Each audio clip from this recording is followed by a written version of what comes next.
আজকে আমরা করব টাইপ 7, যেটা খুবই ইম্পর্টেন্ট হচ্ছে তোমাদের সিকিউ করার ক্ষেত্রে।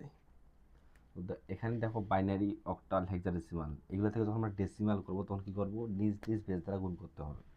এখানে একটা বিষয় মনে রাখতে হবে, এই যে মনে করো রেডিক্স পয়েন্টটা রেডিক্স পয়েন্ট না, রেডিক্স পয়েন্টের এই যে এইদিকে হয়, মানে যে পূর্ণাংশের ক্ষেত্রে কী করবো, পাওয়ারের উপরে পাওয়ারটা শূন্য থেকে শুরু করবো, 0 1 2 3, আর এদিক থেকে শুরু করবো কি -1 -2 -3 -1। দেখো এরকম কি কেমন এরকম করবো আমরা, একটা এক্সাম্পল দিলাম, মনে করো 10101। তো এটা কিছু দেওয়া আছে, বাইনারি করতে হবে কি ডেসিমাল। কেমনে করবো, আগে কি বলছি, কত নিজ নিজ বেস দ্বারা গুণ করবো। এই সময়টাকে কি করবা, 2 দ্বারা গুণ করতে হবে। তাহলে 1 × 2, 0 × 2, 1 × 2 প্লাস 0 × 2 প্লাস 1 × 2। গুণ করা শেষ, বেস দ্বারা গুণ করা শেষ। আমি কী করবো, এই যে বেসটার পাওয়ার কী বেস কী করবো, পাওয়ারটা 0 থেকে শুরু করবো। এই 0, এবার ক্রমান্বয়ে 1, ক্রমান্বয়ে 2 3 4। 2 × 4 মানে কত, 16, প্লাস এটা যদি 0 যেহেতু গুণ অবস্থা আছে তাহলে কী দেবো, 0 দেবো। এখানে কী দেওয়া আছে, 2 × 2 দেওয়া আছে, মানে কত হবে 4। এখানে কত হবে 0, এখানে কত হবে 2 দেখো একটা বিষয় মনে রাখবা, যে এক্সের উপর 0 মানে কত 1, যদি 5 এর উপর 0 দেয় তাহলে কত হয়, তাও 1 হয়। তাহলে 2 এর উপর 0 দিলে কত হবে, 1 হবে। 1 এর সাথে 1 গুণ করলে কত হয়, 1 হয়। তাহলে 16 আর 4 20, আর 1 21। এটা হলো আমাদের বাইনারি থেকে ডেসিমাল করার নিয়ম। আরও মনে করো অনেক এক্সাম্পল দেওয়া যাবে, কারণ আমরা একটা করে এক্সাম্পল করি। আরেকটা এক্সাম্পল দিয়ে মনে করো তোমার হইলো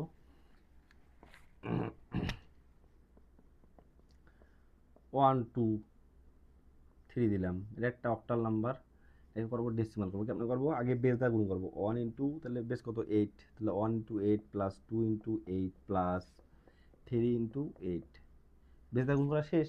এখন আমরা কী করবো, এই যে এখানে 0, এখানে 1, এখানে 2, তাহলে 8 পদ্ধতিতে কত হয়, 8 পদ্ধতিতে মানে কত, 8 হবে 2টা, তাহলে 8 × 8 কত হয় 64, প্লাস 8 2 16, প্লাস 8 উপর 0 মানে কি, এই যে 5 উপর 0 মানে যদি 1 হয় তাহলে 8 উপর 0 কত হবে, সেটাও 1 হবে। তো এখানে 1 আর 3 গুণ অবস্থা থেকে কত হবে, তাহলে 3 × 3, 64 16 80 আর 3 83। তো এটা হলো আমাদের অক্টাল থেকে ডেসিমাল করার নিয়ম। এখন যদি আরেকটা এক্সাম্পল দেওয়া হয়, তোমাদের মনে করো আরেকটা এক্সাম্পল দিলাম, যে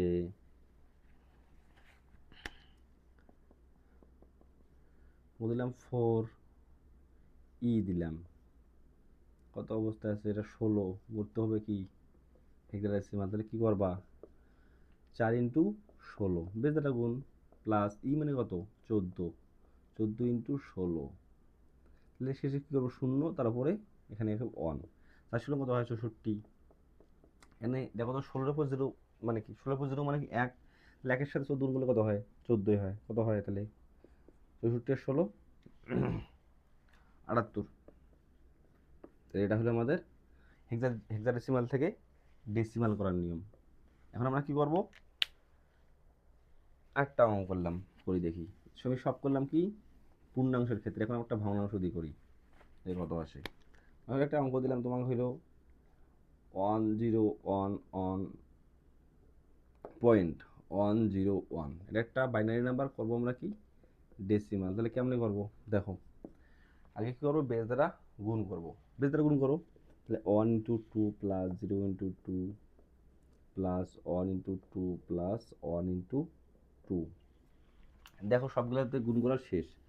এখন আমরা কী করবো দেখো তো, 1 2 3 4, 1 2 3 4 গুণ করা শেষ। আবার 3টে দশমিক মান আছে না, দশমিকের পর ওটাকে গুণ করো, 1 × 2 প্লাস 0 × 2 প্লাস 1 × 2।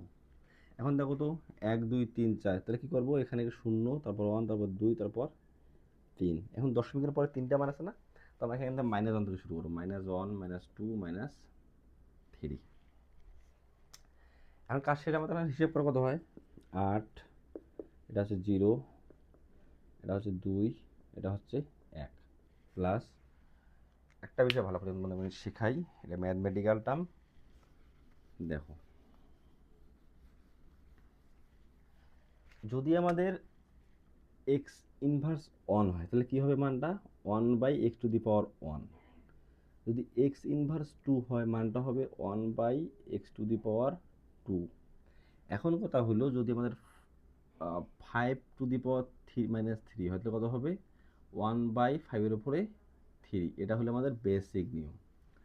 তো দেখো তো এখানে আমাদের কত আছে 2⁻1 আছে, তাহলে কত হবে কত 1/ এরকম, তারপর এখানে কত 0, তারপর কত এখানে আছে 1/2 - 3টাকে পাওয়ার হয়ে যাবে, 8×2 = 11 না এখানে, তাহলে 11 প্লাস 1/2 মানে কত 2, তাহলে কত হয় 0.5, আর এটা মানে কত হচ্ছে 1/2 মানে কত 1/8, 1/8 ভাগ করলে কত হয়, ভাগ করে দেখো 0.125 আসবে হয়তো।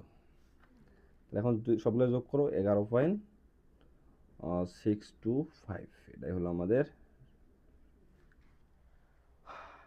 আদার বেস থেকে ডেসিমাল, মানে বাইনারি অক্টাল ডেসিমাল থেকে, সরি বাইনারি অক্টাল হেক্সাডেসিমাল থেকে ডেসিমাল, মানে আদার বেস থেকে ডেসিমাল করার নিয়ম। তো তোমরা যদি সবাই এটা বুঝে থাকো তাহলে কমেন্টে ইয়েস লেখো।